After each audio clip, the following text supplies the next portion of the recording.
Hey guys, what's up? Welcome to TSK Tutorials, and this is FPS 1.38.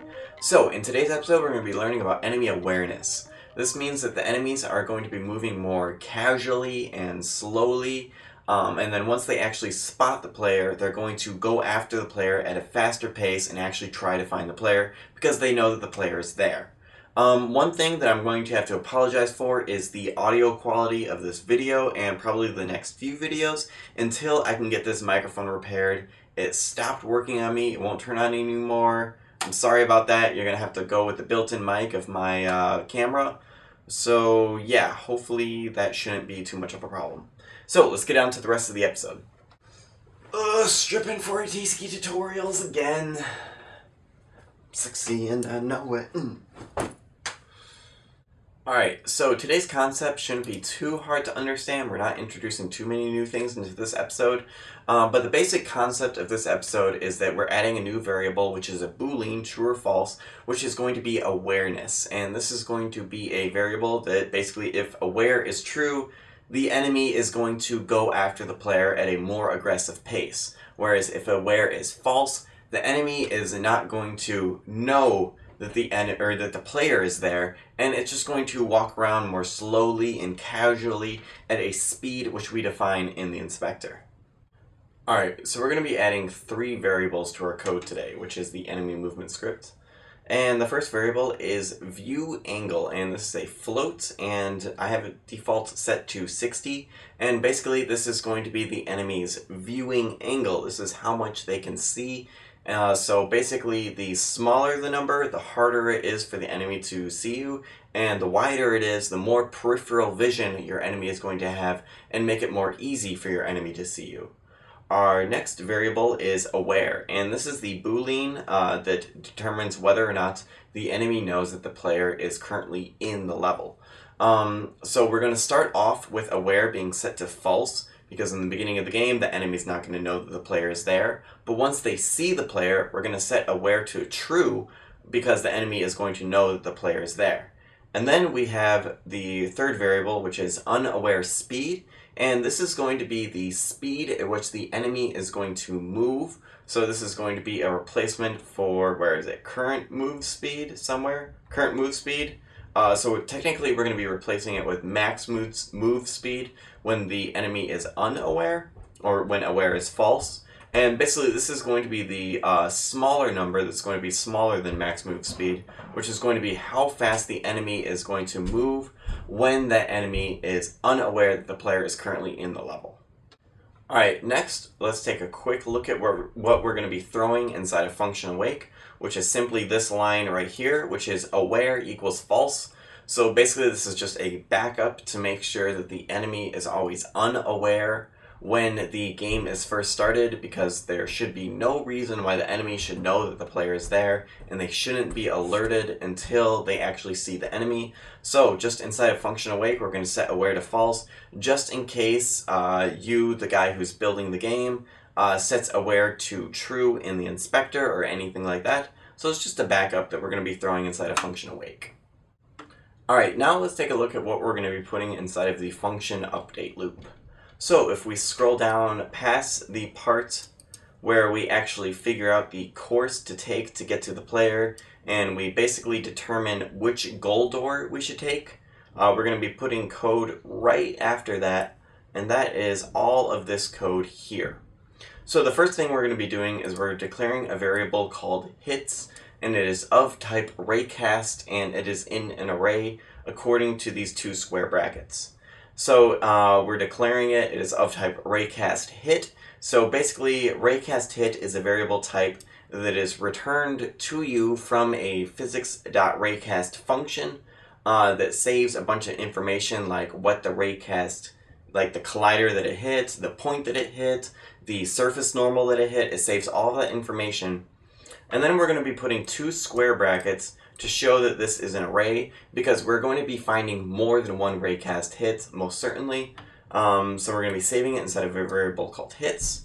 So yeah, now let's move on to the next line of code, which is var any hit boolean equal false. So basically we are creating a boolean, and every time we run through the update loop, this boolean is going to be reset to false, and we are going to set it to true.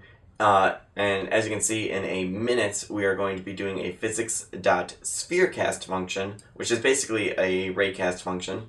So we're going to be doing a physics.spherecast function, and then we are going to have this boolean, which basically is going to turn true if the spherecast function finds any collisions that have the tag of level parts. So basically, we're going to be shooting a raycast, and if that raycast hits anything that's a wall or the ground or anything with the tag level parts, it's going to return true, which means that there is an obstruction in the enemy's view so that it can't see the player. So basically, this boolean is basically going to be determining whether or not there's something in the way of the enemy to be able to see the player. Alright, now let's take a look at the if statement that we're going to be putting inside of the update loop. So, the first part I want to point out is this second part of the if statement, and that is if aware is false. So basically, we don't want to be running through this spherecast function and doing unnecessary code when the enemy is already aware. So basically, we are just making sure that aware is false so the enemy doesn't know that the player is already there, because there's no point in looking for the player when the enemy already knows that the player is there. Now let's take a look at the scroll function. Alright, now let's take a look at the first part of the if statement, which is if vector3.angle transform.forward, comma, player.transform.position minus transform.position is smaller than view angle divided by 2. Okay, so vector3.angle is a function inside of the vector3 class that gives you an angle between two vector3s that represent a direction. So the first vector3 that we give it is transform.forward. Now this is a vector3 with a magnitude of 1 that represents the forward direction of the transform that this script is attached to. And then we have player.transform.position minus transform.position. So this turns into one whole vector3 that represents the direction between the enemy and the player, because we have player.transform.position minus transform.position. So essentially, transform.position becomes 0, 0, 0, and player.transform.position becomes the direction that we're looking at. So when we put these two together, we get a vector3 that doesn't have a magnitude of 1, but it is pointing in the direction from the enemy to the player. So then we can compare that against transform.forward, and then we can tell whether or not the enemy is where it is pointing compared to the direction between the enemy and the player. And then if that is smaller than view angle divided by 2, because we're measuring from the center, so we want to divide view angle by 2, we can tell whether or not the player is actually inside of the view angle of the enemy. Alright, before we get into our next line of code, I want to explain what a physics.spherecast is. So a spherecast is basically the exact same thing as a raycast, only fatter. So basically you start with a sphere, and then you stretch it along the points that a ray would be. So basically it's the exact same thing as a raycast, but really fat. So this is useful in our case because we can create a sphere cast. So instead of a raycast where, like, if you're an enemy and you're looking at the player and you see 1 pixel of the player, you're not really going to be able to recognize that that's the player. So that's why we're going to be using a sphere cast as opposed to a raycast, because you need to see a chunk of the enemy before you can actually recognize that it's the enemy. So let's take a look at how this actual line of code is going to work. So we have hits.spherecastAll, transform.position, transform.localscale.x divided by 3, transform.position, or player.transform.position minus transform.position, vector3.distance, player.transform.position, comma, transform.position. Okay, let's break that down. So, first of all, we had the variable hits. Now, this is the same variable that we have up here. And that is because physics.spherecast returns an array of all of the raycast hit variables of all of the objects that the spherecast actually found. So when we have physics.spherecast, the first parameter that we add is the origin, which is transform.position, which is the position of the transforms that this particular script is attached to. In other words, the transform of the enemy. And then we have transform.localscale.x divided by 3. So this is the size of the sphere that we're going to be using inside of the sphere cast, or I don't know if it's the radius or the diameter. It's one of the two. It doesn't make much of a difference, but this is going to be the size of the sphere that the sphere cast is actually going to cast out. So I used transform.localscale.x divided by 3 because I figured 1/3 the size of the enemy sphere is going to be a pretty good view area that's going to represent the area of the enemy's eyes and just be a generally good number to determine whether or not the enemy has actually seen the player. Okay, next we have player.transform.position minus transform.position. So this parameter of spherecast_all is the direction that the spherecast has to go. So I use player.transform.position minus transform.position because when we use these two vector 3's in the equation like this together, it is basically giving us back a direction that is pointing from the enemy to the player. And then we have the distance that we want this spherecast to go. And in this case, we're using vector3.distance, player.transform.position, comma, transform.position. So basically, this is the measurement in distance between the enemy and the player. So that's how far the spherecast is going to go. And now that we've given all of this information to the physics.spherecast_all, it is going to return all of the collisions that it found inside of an array and save it inside of the variable hits. Alright, so now that we know that the player is inside of the view of the enemy, and now that we've actually tested to see if there are any collisions in the way for the enemy to actually see the player, let's analyze that information inside of a for loop. So we have for var hit of type raycast in hits. So we're creating a for loop and we're going to be switching out the variable hit. Now make sure you take notice that there's no s at the end of the word hit in this case. So we have hits up here. So hits is an array. It has an s at the end. So that means multiple. So there's more than one hit that is saved inside of this variable. Whereas the variable hit is only going to be looking at one raycast hit at a time.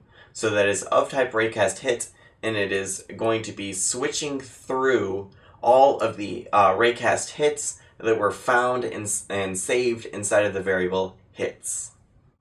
Alright, now inside of that for loop, we simply have if hit.transform.tag equals level parts, any hit equal true. So we are looking at the variable that we're switching out every time we go through this for loop. So we're going to be going through this for loop as many times as we have a raycast hit inside of the variable hits. So we're going to be switching out hit with hits. And then we are going to be looking at the transform that is attached to that particular hit that we're looking at this particular time. And then we're looking at the tag that is attached to that transform. And if it equals level parts, we're going to set any hit to true. So that way, if we have any hits, any hit is going to be set to true. So we know that there is an obstruction or a wall or something in the way that is stopping the enemy from seeing the player. Alright, next we have two lines right after this for loop that simply say if any hit equals false, aware equals true.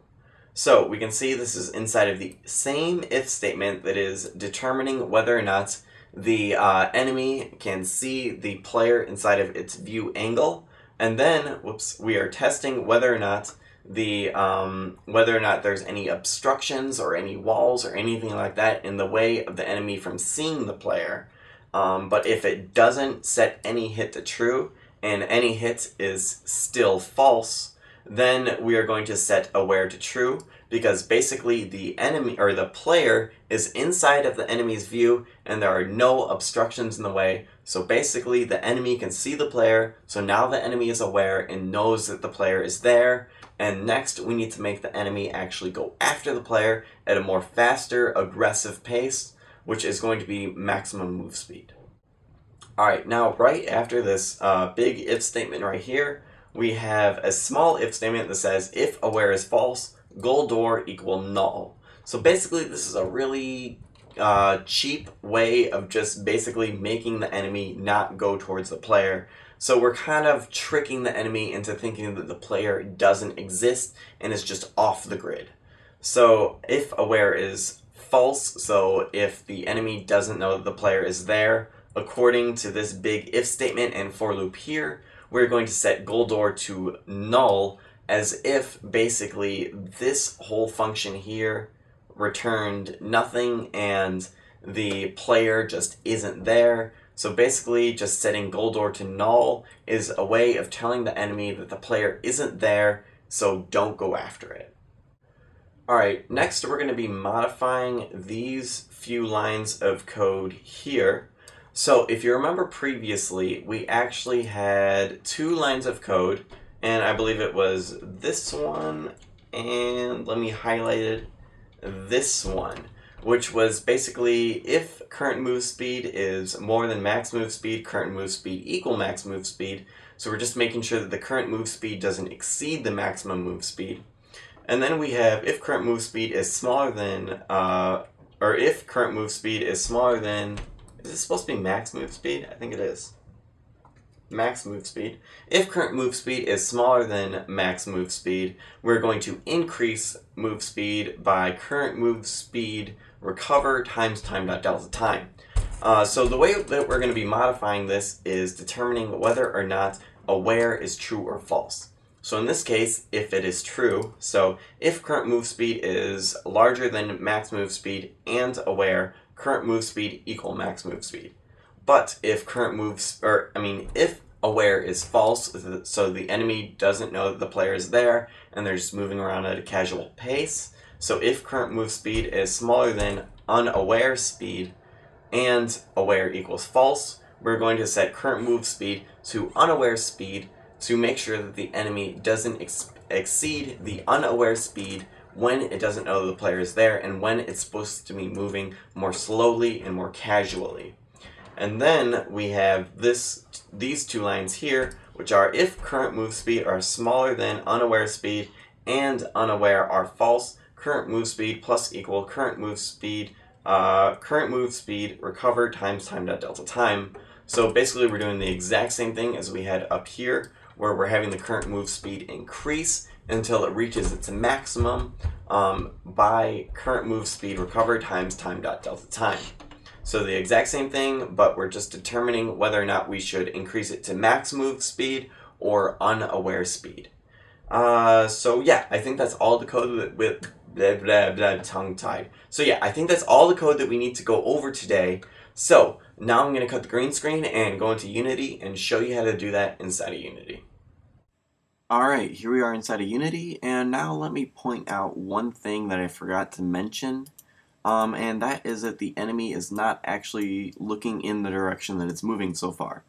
So if I select one enemy, oops, I need to set to local, and as you can see, we have the blue arrow, which is Z, which is forward, pointing in this direction. But when we play the game and it starts moving around, the enemy is not looking where it's moving. So first of all, let's fix that. And it's really simple to do. The only thing we need to do is add a variable, and we're going to call this last pose, which is short for last position, and this is going to be a vector3. And here, let's have last pose equal transform dot position. Okay, whoops, wrong, what the hell, okay. now let's go, it doesn't really matter where in the code we put this. I'm just going to throw it at the end of the update loop. Well, it has to be inside of the function update loop. But what I'm going to do is I'm going to do transform.rotation equal quaternion dot look rotation,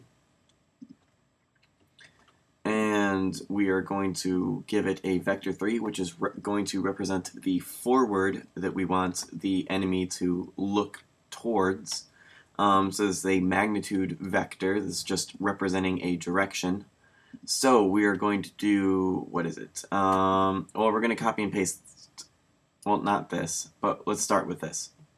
So we know that this very simple equation represents a direction that points from the enemy to the player. So now we want to have a direction that points from the last position, so last pose minus transform dot position. So it's looking from, wait, I'm pretty sure I got this backwards. Yes, I did. It should be transform dot position minus last pose. Yep, okay. So that's how it should be. Just like that. Okay, so we have transform dot position minus last position. So when we minus last position basically becomes 0, 0, 0, and this becomes what we are looking at, and now we have a vector 3 which points in the direction that we want the enemy to look. So that's the only thing we need to put inside of look rotation, because by default we have up set to world up, which unless you actually know how look rotation works, you really don't need to worry about that. Just go ahead and leave it the way it is. And now we need to define last position. So last pose equal transform dot position. So we want to make sure that this line right here comes after this line here, because if we have this line before this line, then essentially we are comparing transform dot position against a variable that has just remembered transform dot position. So when you minus transform dot position from a variable that is equal to transform dot position, you get 0, 0, 0. So we're looking at nothing. So we want to make sure that this line comes after this line here. So now let's save that and let's go back into Unity. And as you can see, right now it is pointing in this direction, but now it should point in whatever direction. Yep. Now it's pointing in whatever direction that that enemy is currently moving at. Okay. So now, even though they're spheres and they don't look like it, they are looking in the direction that they are moving. So let's, I have a lot of enemies. I'm going to go ahead and delete all but one of them. So now we have this one enemy, and let's focus in on him. And let's create a cube. So game object, create other cube. And I'm going to move this a little bit forward. And I'm going to scale it down a bit, just like that. Okay, and now I'm going to set this as a child of enemy.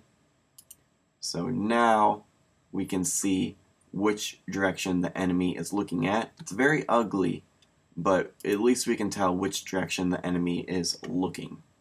So let's save that, and I'm going to duplicate a couple of enemies. So duplicates. Duplicates, duplicates. Now I'm just going to keep duplicating a few.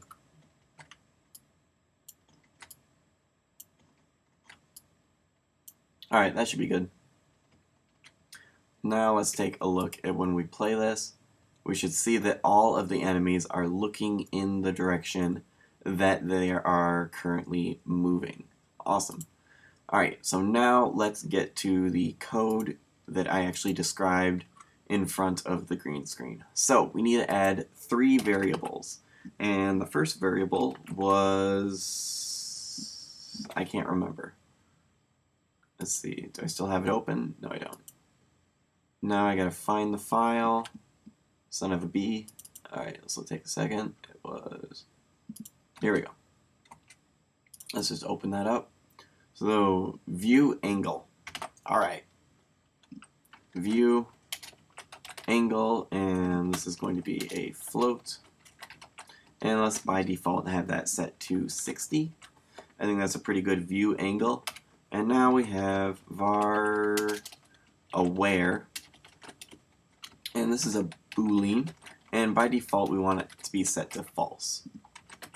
And now we need unaware speed float, and let's have that by default set to 1. So this is the speed that the enemy is going to move at when it doesn't know that the player is in the level. And now let's have inside a function awake, aware equal false, just to make sure that aware is always going to be false at the beginning of the game. And now, after the for and if loop that determines which goal door we're going to move towards, we're going to be putting in our code. So, first of all, we want to declare a variable, which is hits. Okay. So, hits. And this is of type raycast hit. And we're using raycast hit even though it's going to be a sphere cast because it's the same type of variable. It saves all of the same information, but instead of a line, it's a fat line. Okay? And then we have the 2 square brackets to represent the fact that we are saving a list of raycast hits. Oh yeah, we need an S at the end of hits. So that we're saving a list of raycast hits and not just one raycast hit. And now we need a variable called hit any. Was that what I called it? Any hits. Whoops, backwards, whatever. Any hits. And this is going to be a boolean, and let's have that set to false. We don't need that little minus symbol right there, that's a typo. Okay, so any hit, this is a boolean, and every time that we run through this code, well, the first time we run through it, we're going to be declaring the variable. Every time after that, we're just going to be resetting it to false. Now we need an if statement. So if vector 3.angle, and we want to measure the angle between transform.forward and transform. Alright, no, it was player.transform.position minus transform.position. Whoops. Okay. Is smaller than view angle divided by 2. Okay. So we have, we're measuring the angle between transform.forward, so the direction that the enemy is looking, and player.transform.position minus transform.position, or basically a vector 3 that represents the direction starting from the enemy looking towards the player. And if this angle is smaller than view angle divided by 2, so if the player is inside of the enemy's vision, this whole statement will return true. And then the other statement that we also need to be true, or to be false actually, is aware. Because we don't want to run all of this code if aware is already true. We only want to run this code if aware is false and we are actually looking for the player. So we are going to do hits equal physics dot sphere cast all. So we're making a sphere cast, which basically is a fat ray, which is going to return us in an array or a list all of the collisions that that sphere cast has found. So let's start with the origin, which is transform.position. Did I spell it right? Transform.position. Position. Okay, so many typos. Okay, so there's the origin, and I believe the next one is the size of the sphere. Okay, so we're going to do transform dot local scale dot x divided by 3. This is just a general number that is just going to give us a general size, which is going to be the enemy's viewing area, which is going to kind of represent its eyes, basically. It doesn't have to be an exact number, but I figured we wanted a sphere cast that is going to be 1/3 the size of the actual enemy sphere. Next, we need the direction. Yep. So player dot transform dot position minus transform dot position. Alright, so now we have a direction that represents the direction from the enemy to the player, and next I believe it's the distance. Yep, distance. So we're going to do vector 3 dot distance transform dot position and player dot transform dot position. So we're measuring the distance between the vector 3 transform dot position and the vector 3 player dot transform dot position. So the position of the enemy and the position of the player. And I believe that's everything we need inside of that. So now all of that should save inside of an array inside of hits. So now let's make a for loop. So for, and we're going to create a variable for this for loop called hit with no s, and is going to be of type raycast hit in hits. So for this for loop, we are going to have a variable called hit that is going to be swapped out with everything inside of the list hits every time we go through the code that is in between these two brackets. Okay, what next? I need a re-reference. Okay, so if the tag is level parts. So if hit dot transform dot tag equal level parts. I think there's a space in there. I better go double check that. So tag level parts. Yeah, there's a space in it. Okay. Alright, so if the tag is level parts, then we are going to set any hit to true.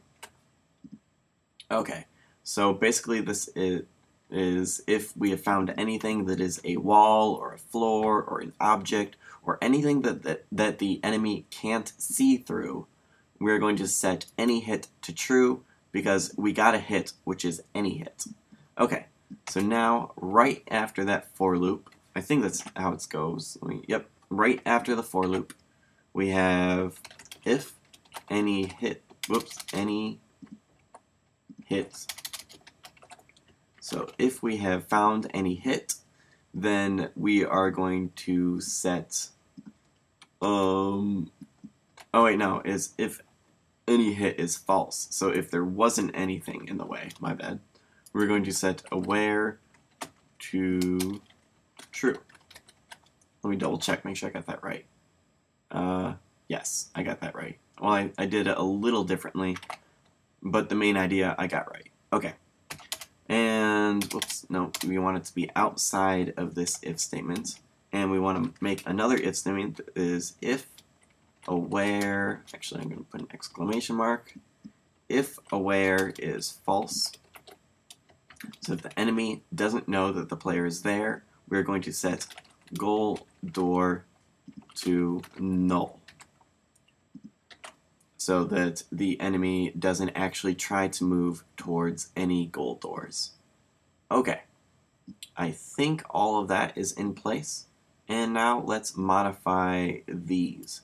So I'm going to just go ahead and copy and paste them, and let me put one Let's see, is that in the right place? Yes. Okay, I'm going to put one indent just to make sure that we don't mix these up. So this is going to be if we are aware. Alright, and I'm just going to simply add and aware to each of these. So if we are aware and we are less, or if the current move speed is less than the max move speed, we're going to increase the current move speed.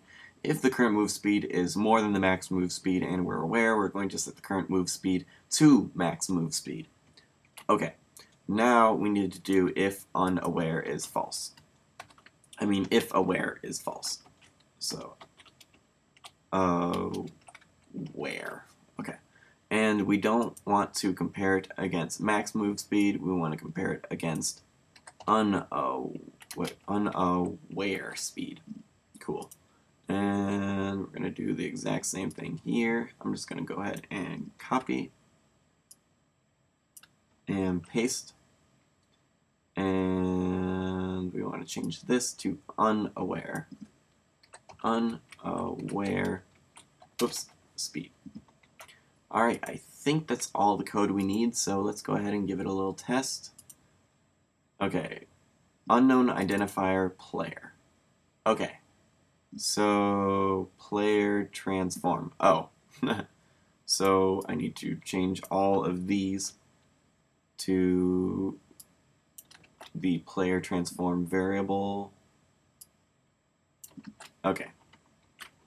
Because what I had before was I thought that we had saved the player as an object inside of a game object variable, but apparently we saved player transform, or the transform of the player, inside of a variable called player transform. So that's why I changed all of those to player transform instead of player.transform. Okay, now let's go into Unity, and those errors should clear. Oh, one more. Okay. Those are all of the errors. Cool. Now let's give it a test run. And now all the enemies are moving nice and slow because they don't see me. So let's sneak up on them and see if one of them will see me and start to speed up. I'm going to try to go Splinter Cell style here.